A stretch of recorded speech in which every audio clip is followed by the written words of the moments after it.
Hi friend, in this video, you are going to see a aptitude, on height and distance. Aptitude 2.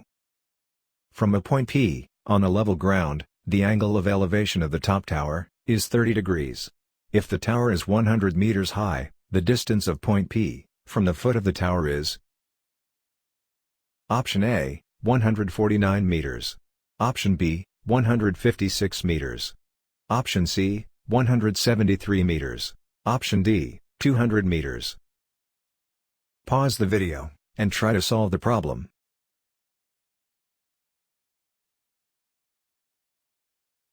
Answer, 173 meters. Explanation.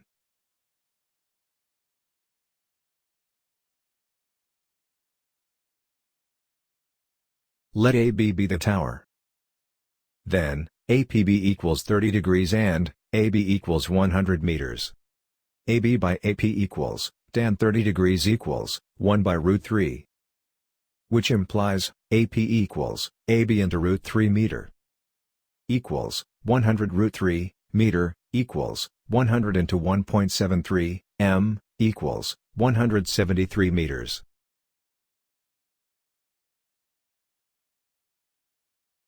If you like this video, don't forget to like, share and subscribe.